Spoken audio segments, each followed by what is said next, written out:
This is Lake Traunsee in Austria, and the town I'm in at the moment is Gmunden. Gmunden is a place which strongly represents the splendour of the 19th century when it was discovered by spa tourists, but it's also a place that owes its wealth to the ceramic business, and the ceramics are still produced here.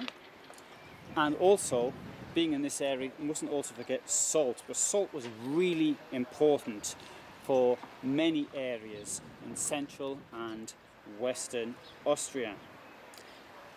Now, since the 1st of May 1839, where I am now has been the dock for the Traunsee fleet. So that now it's mainly people, of course, but once it also carried salt. And from 1835 to 1871, this was the terminal for freight cars for horse-drawn railway, which came from Budweis and Linz. That's quite way out, really, isn't it? And they brought salt here, and the longboats carrying the salt were unloaded here, and some of the blocks of salt might have been stored in the Gmunden town hall, so that must have kept the mayor very happy. Now, that town hall was built in 1574 and was extended in 1676, and you can hear the chime, and that's from Mason china, decorated with typical Gmunden green stripes, which dates only to 1959, not before. Now, the boulevard we see now has actually been extended because the lake actually once went much closer to the town hall, which must have made loading the salt easier. So this boulevard dates to 1884 to make it easier for the spa tourists who came here. There is something about the atmosphere of the Austro-Hungarian Empire in the closing years of the 19th century. Something you get this feeling in many places in Austria, and Vienna above all. But looking at this town hall now, you know, town hall since 1574. Now that is quite impressive, as are the views of the lake.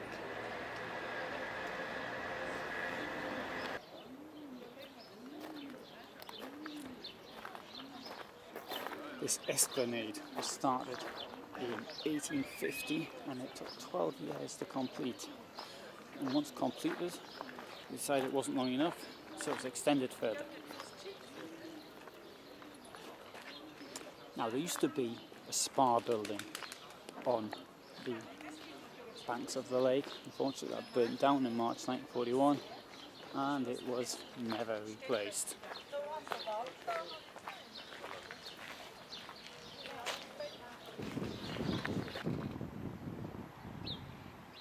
There you can see the water castle and the historic steamboat, which dates to 1931. It was built in Bavaria. It served there, came to Austria after that. It was on Attersee, which is the next lake as you go west, and it's been here on Traunsee since 1999. So it's now 86 years old and it's still running. That's great, I think. I'm going out now a little bit later, so we'll be able to see that in another film. This is Kaiser Franz Platz, so named with permission of the monarch in 1890 on land that was reclaimed from the lake. And there are even old photos with this fountain. The fountain's been here since 1953. Now, Franz Josef, I think that's him in the bust, which we can see in front. Was he a good emperor or not? He's certainly very fondly remembered. And it's not only here in Austria where he's fondly remembered.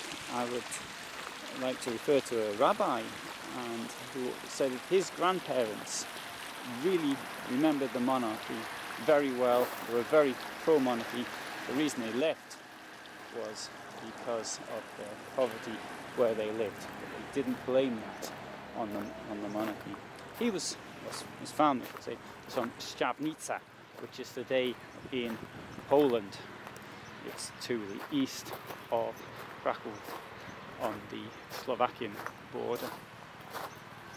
Of course, Franz Josef, he was the emperor when the war started, the First World War, and that war destroyed Austro-Hungary, and it was his side, the Austro-Hungarian side, which started the war, totally unnecessarily.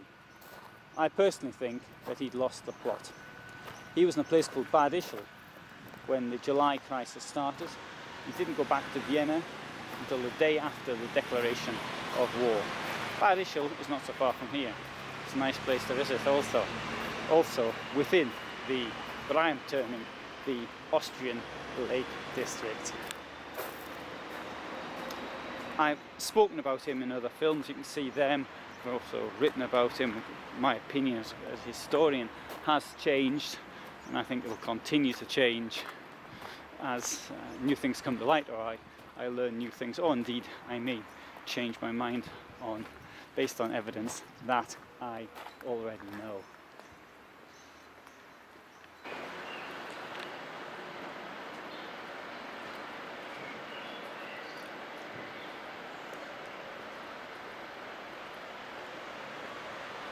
In the year 1871, theatre director Josef Kotzky had a theatre built here, and he paid for it himself, and it was designed by Franz Schuckler, who also did some hotels around here, on the site of a former salt cellar. And there's a lot of well-to-do people here, wealthy people who like to spot a culture, and that was the idea of putting this on. I don't know if Josef ever made any money on the deal there.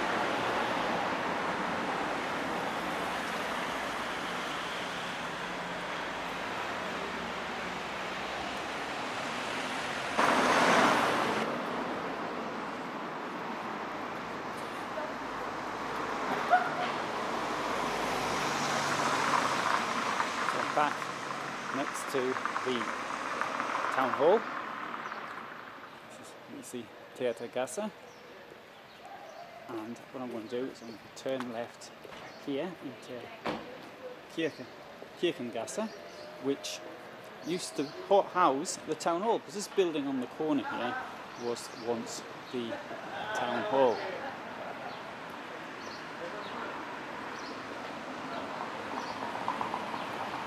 This is one of the oldest streets in Gmunden, and this is where the wealthy people lived in the days of the salt business. So they have the houses here, and they would either load onto the boats on the lake or something like that. But it's a street that you find in old photographs and the like, and it certainly does have an old worldly feel about it, with that church up the top there. Something here shows high water. There you go, on the 1st of September 1897 and on the 14th of September 1899. There's the lake.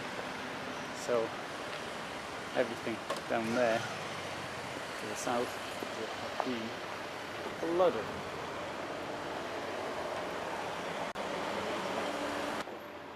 See, this business been here since 1885. Oh, and that is a relief of the grape pickers, which was done by Emil Schleiss.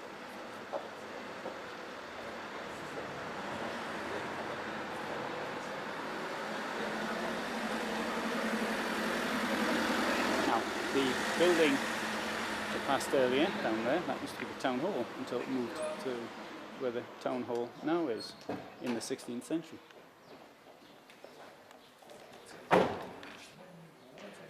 Now, I mentioned that the Vine House has been in business there since 1885, but the building dates to at least 1602, because it was a business for the Salt Trade Administration. It was an administrative building. was damaged in the fire in 1896. Didn't put them out of business though, as you can see.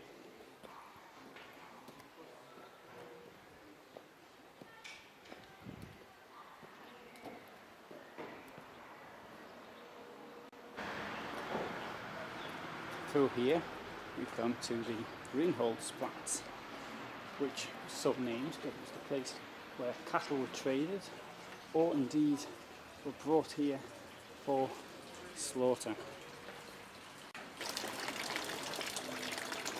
Now, according to legend, and as a historian I have to say that I'm not 100% certain this is true, that when the three kings were looking for the Messiah, which is written in the New Testament, they broke journey and they stopped here at Ringholzplatz, and as a result of that, in 1948, the fountain was adorned with the figure of a salt carrier, and the figure was made by the Gmunden ceramic production facility. It's designed by Professor Kubierner to remind people how important salt once was to this area.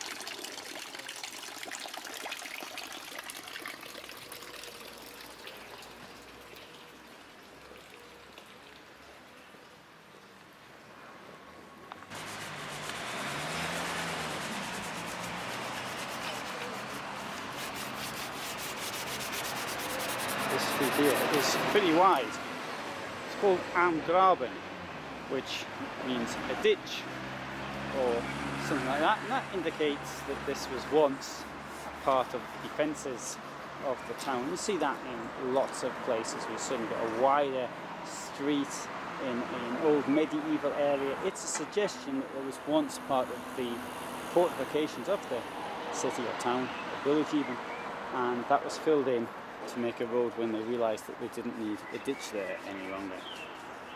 So this was filled in 1841, and the trees were planted in 1847, possibly not these ones, some other ones. By 1853 it was completely filled in.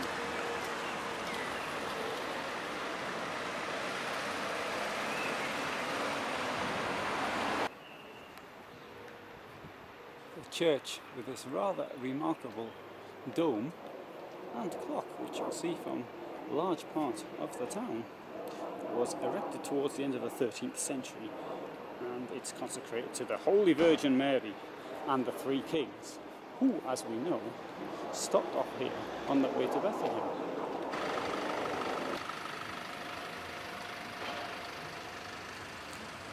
The graveyard used to be here as well, but that was moved out in 1553, I suspect, in order to make more room for the presbytery. And to commemorate the visit of the three kings, we can see the fountain there.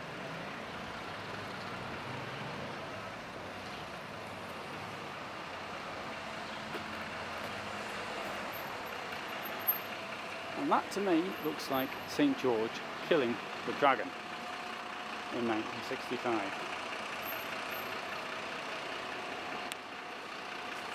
St. George battles for us.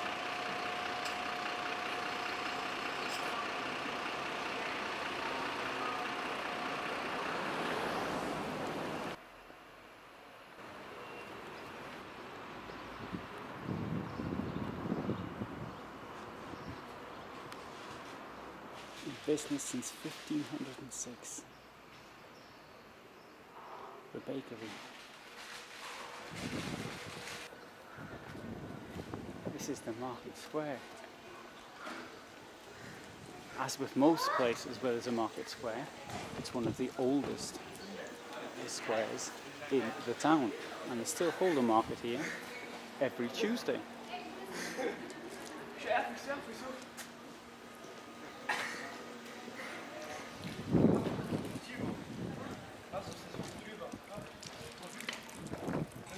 Now the market here, which held on Tuesday, dates to as far back as the 13th century, and it was paved as early as 1524, and the fountain dates to 1844.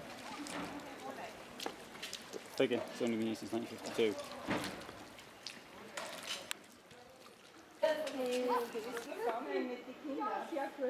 Here we have a building which houses a chemist, and the chemist has been in business since 1604, although they've only been in this building since 1669.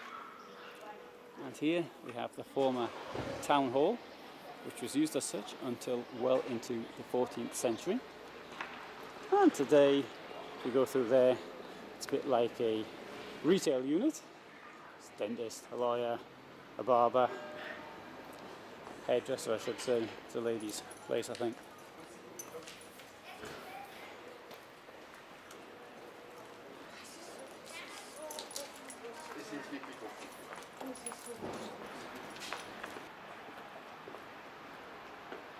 Ceramic Hotel. They've been in business as a gasthof since 1545. Hope I can use the word gasthof in German rather than translating that into a more clumsy English. Inn is probably the best way of putting it. Here on the left is the Bürgerspitalkirche. That's the sort of citizens' hospital church, something along those lines. It's built in 1343, and it was connected to the Kammerhof building by the former seat of the Salt Chamber administration, Traunsee. So, not only did it serve as a church, but it was also a burial ground for the important people of the town, the civil servants and their families. And it's now in neo-Gothic style, and it's part of the new Kammerhof Museums of Gmunden since 2008, and you can get a guided tour around there through this whole design. And there's the museum, as you can see, and it's all connected. But we'll get a better view as we walk down here, passing this tram line, which ends there. Now, the tram in Gmunden, which unfortunately is not running today, but it is, I believe, the shortest tram line in Europe. And let's turn around back to the church.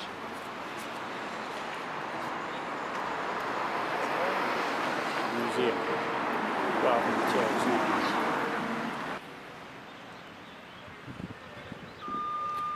So you can see that the building has got the sign since 1278, and this is the location of the Royal Salt Trade. And so the whole idea of the extraction, processing and even marketing of the salt was controlled from here. The residential buildings of the civil service, the social centre of Gmunden. Apart from the numerous members of the Royal House of Habsburg, many artists went by, for example, the composer Franz came here in 1829. The location of the first horse-drawn railway. And this is the place where salt was controlled.